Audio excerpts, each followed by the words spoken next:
everyone, I'm Ebberts, and today I'm going to be showing you how I made this awesome light up apron for my Water Blue New World costume. If you want to learn how I made it, be sure to stay tuned and I'll tell you all about it. Let's get started.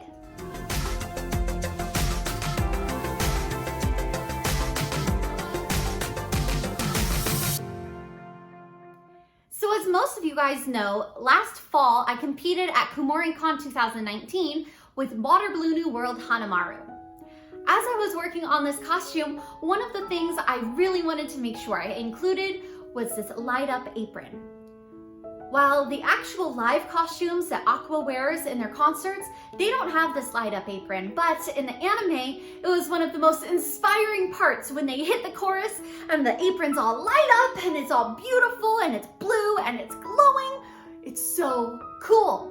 And I wanted to be that cool. So I knew I had to have some sort of lights in my apron. I had seen a few cosplayers in my research who had used LEDs or some who had used L-wire, but to be honest, none of it looked exactly the way I wanted it to.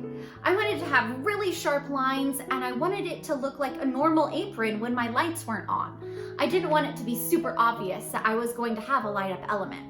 After a bit of research, I settled on EL wire.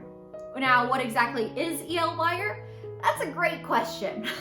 I honestly couldn't tell you what it's comprised of, other than the fact that it's in a soft plastic tubing and it can be bent like wire and it'll hold its shape pretty darn well too. It's a very thin tube of lighting and it has a consistent light along it as well, unlike LEDs where you can see where each and every diode is.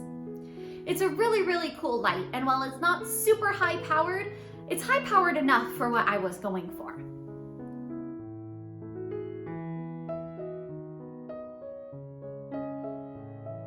After ordering my EL wire, the first thing I did was create the fabric parts of my apron.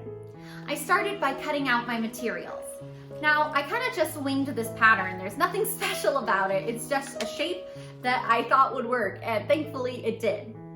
So I cut this out of 2 layers of my white satin, a layer of my heavy-duty interfacing, and I also cut out the edge of it in my blue satin trim. I went ahead and stitched everything together, top stitching on my blue satin trim, and then stitching that onto my interfacing. And with that, it was time to break out the EL wire. The first thing I did was gently put everything along my apron, seeing how it would look. I had never used EL wire before. I had no clue what sort of intensity the lights would have or how easy it would be to bend this stuff. I had zero clue. So I wanted to practice a little bit to see what it would look like.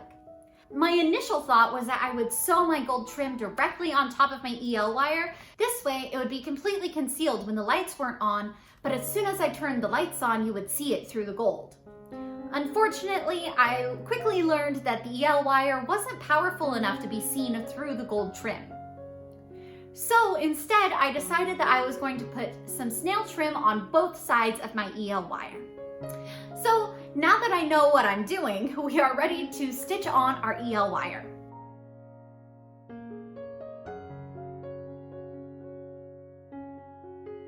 I know, stitch it on. It sounds kind of crazy when you just hear it. You think EL wire is plastic, you shouldn't be stitching over it, things like that.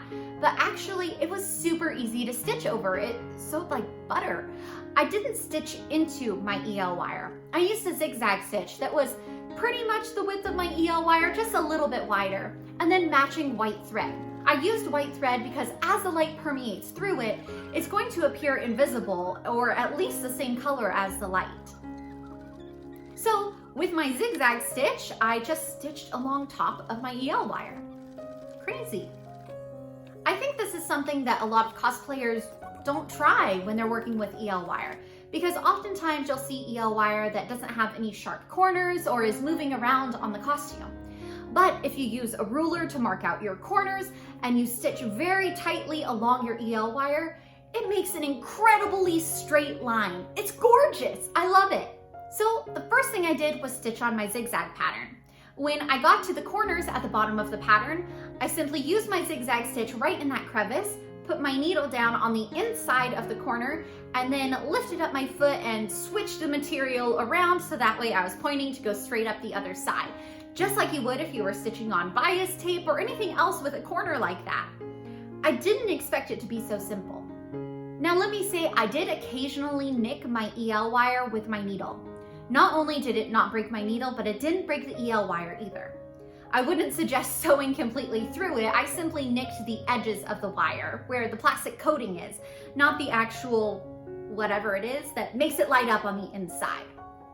So it's important to know that you can accidentally nick it and it's not gonna ruin anything. I was really relieved. I was so scared that as soon as I turned my lights on, they were gonna fizzle out or something, but they didn't. They worked perfectly fine.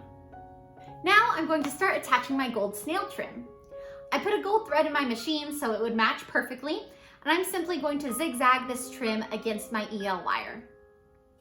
I'm kind of winging it, but I'm trying to keep it as close to my EL wire as possible, sometimes letting the little bumples of my snail trim actually overlap the EL wire. This is going to help conceal the wire and make it so you can't even tell that it's there.